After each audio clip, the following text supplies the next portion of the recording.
What's up guys, my name is Ace, and welcome back to another Battlefield 6 gun guide. In today's episode, we're finally going to be getting all caught up on the SMG category with the KV9. We're going to be diving deep into the stats, and toward the end of the video, I'll be sharing a couple excellent attachment combinations to try out.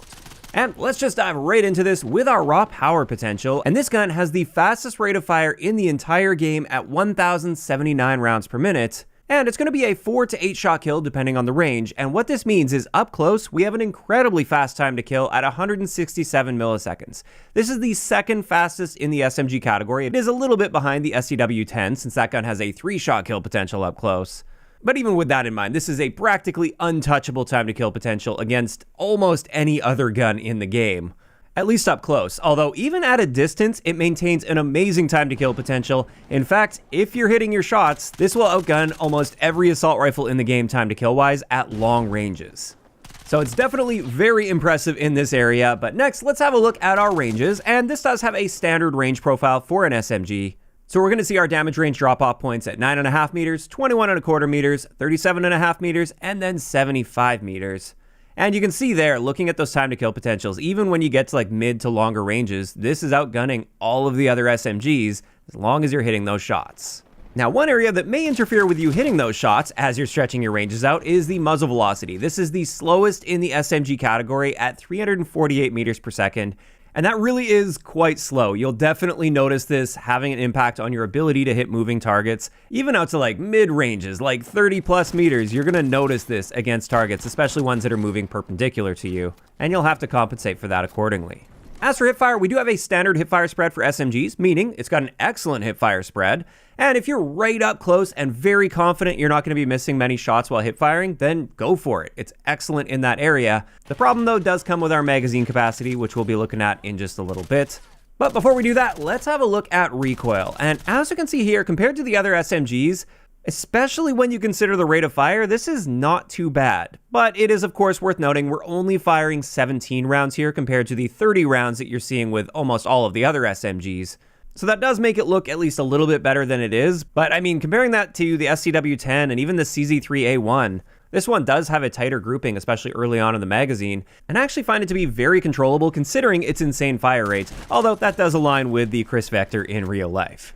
Now, with that covered, let's get into handling, and our standard handling stats like aim down sight and sprint out time, those are just normal for an SMG, so nothing out of the ordinary there, and those are excellent values to be dealing with. However, the big downside that I already kind of hinted at is our magazine capacity. By default is just 17 rounds, but at least our reload time is really not all that bad relative to something like the SCW-10, which also has a tiny magazine capacity, but a much slower reload. Now, thankfully, if you can get this gun up to level 40, we have the ability to use a 27 round mag, which helps a ton, but it's definitely a bit of a grind to get there. And it also costs a ton of attachment points. So there are some pretty big downsides there. Magazine capacity is definitely, I would say, the biggest limiting factor of this gun.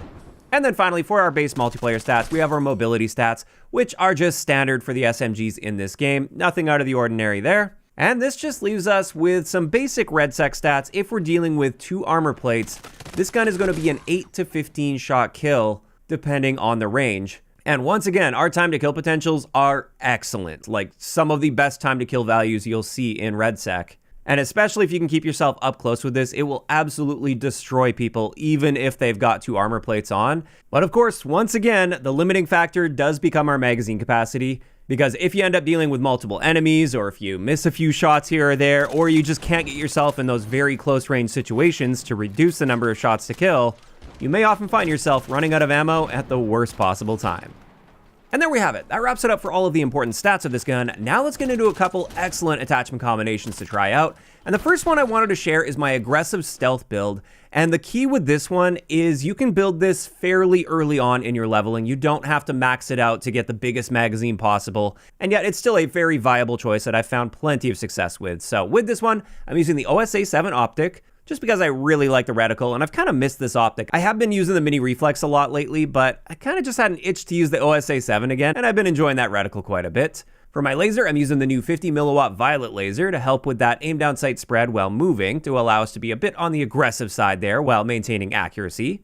For my suppressor, I'm using the CQB suppressor, so I'm not hurting my hip fire at all, and I'm staying off the radar. For my barrel, I'm using the extended barrel, so we can get that muzzle velocity up to a slightly more reasonable point, and that helps with the versatility of this gun, because I do feel comfortable recoil-wise stretching out with this gun. It's just that velocity that often holds me back, so it's nice to gain that little bit there with the extended barrel. For my underbarrel, I am using the ribbed vertical to bring that recoil down a bit. For my magazine, I'm using the 17-round fast magazine, so very small magazine, but you can reload it at least a little bit faster, and you basically just want to try to take it 1 kill, maybe 2 at a time, just depending on the situation. And then finally, we're just topping it off with the standard ammo.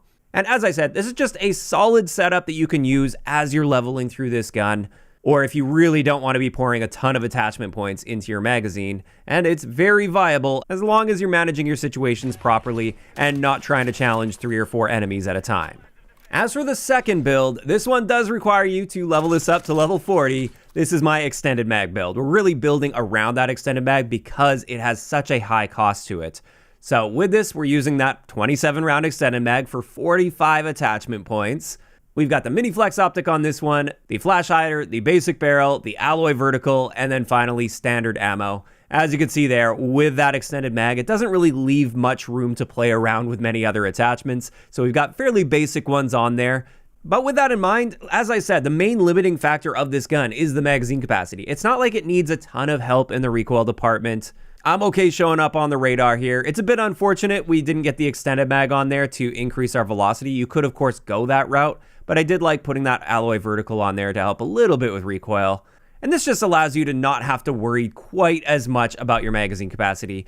But even in saying that, with the insane fire rate that this gun has, even with 27 rounds, you're going to burn through those mags pretty quickly. But obviously, it's much more capable at getting consistent double kills and maybe even some triple or quad kills here or there. And there we go. That is going to wrap it up for today's gun guide on the KV9 SMG. And when it comes to my thoughts on this gun, well, overall, I definitely prefer the newer CZ3A1. I think that has kind of like taken over for this particular style of SMG, the really fast fire rate, fast killing SMGs. At the end of the day, I do find the recoil a little easier to control, and I still find this to be a very enjoyable gun to use. It's just that magazine capacity introduces quite a big challenge while using this that you simply don't have to worry about when using the CZ3A1. So it's the case of like, I can acknowledge that the CZ3 is just the objectively better choice, but I wouldn't rule this gun out entirely. It's still got a place, and it's still a very solid option. You just have to treat it right. Now, of course, those are just my thoughts on the KV9, and I'd love to hear what you guys think about this gun in those comments down below. And if you guys have missed any of the previous gun guides, including the recent episode on the CZ3A1, I will leave a link to the playlist in the description of the video. If you enjoyed this one, a like rating is always appreciated, and don't forget to subscribe for more if you haven't already. I'll talk to you guys next time.